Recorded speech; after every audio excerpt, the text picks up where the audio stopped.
Good morning दोस्तों, स्वागत है आपका मिलेनियल सोच के चैनल पे।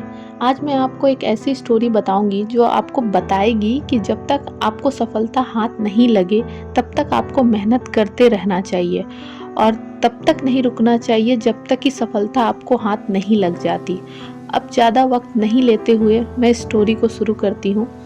तो दोस्तों, एक बार की बात है, एक गांव में एक साधु रहा करते थे। साधु की खासियत यह थी कि जब भी गांव वाले उनसे निवेदन करते थे बारिश के लिए तो साधु नाचते थे, और जब साधु नाचते थे तो बारिश हो जाती थी।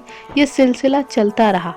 जब भी गांव वालों को बारिश की ज़रूरत होती थी तो साधु से निवेदन किया करते थे और साधु गांव वालों को संतुष्ट कर दिया करते थे। एक दिन शहर के कुछ नव युवक गांव में घूमने के लिए आए, क्योंकि वह गांव घूमने की दृष्टि से सुंदर था इसलिए। लेकिन उनको साधु के बारे में जब पता लगा तो उन्होंने सोचा कि क्यों ना साधु के पास चला जाए और साधु की परीक्षा ली जाए, क्योंकि अक्सर नवयुवकों के मन में कई तरीके के सवाल होते हैं, क्योंकि जो इस तरीके की सच्चाई होती है आज के युवा इतनी आसानी से मानने को तैयार नहीं होता है। उन्होंने साधु से कहा कि आज बारिश होगी, तो साधु ने कहा कि जरूर होगी।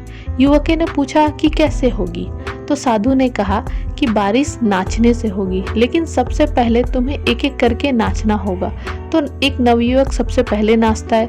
1 घंटे तक वो नाचता है पर बारिश नहीं होती। उसके बाद दूसरा नवयुवक नाचता है, फिर भी बारिश नहीं होती। उसके बाद तीसरा नौजवान नाचता है, बारिश तब भी नहीं होती। ऐसा करके 4 से 5 नवयुवक अपना काम करते हैं। जब आखिर में साधु का नंबर आता है और वह साधु जब नाचना शुरू करता है, 3 घंटे, 4 घंटे, 5 घंटे बीत जाते हैं और शाम हो जाती है। उसके बाद अचानक बादल गरजते हैं और बारिश हो जाती है। यानी कि साधु तब तक नहीं रुका जब तक कि बारिश नहीं हो गई। इसका मतलब ये है कि साधु को पता तो था कि मैं नाचूंगा और बारिश होगी, लेकिन उसने ये मान लिया कि जब तक बारिश नहीं होगी तब तक मैं रुकूंगा नहीं। यानी कि इस कहानी से हमें ये सीखने को मिलता है कि अगर आपको पता है और तो भरोसा है कि आपको सक्सेस मिलेगा, लेकिन तब तक मेहनत करते रहोगे जब तक आपको सक्सेस मिल नहीं जाती। बहुत ज़बरदस्त बात है और इस कहानी से बहुत गहरी सीख ली जा सकती है, और मुझे पूरा भरोसा है कि ये कहानी आप सबको पसंद आई होगी।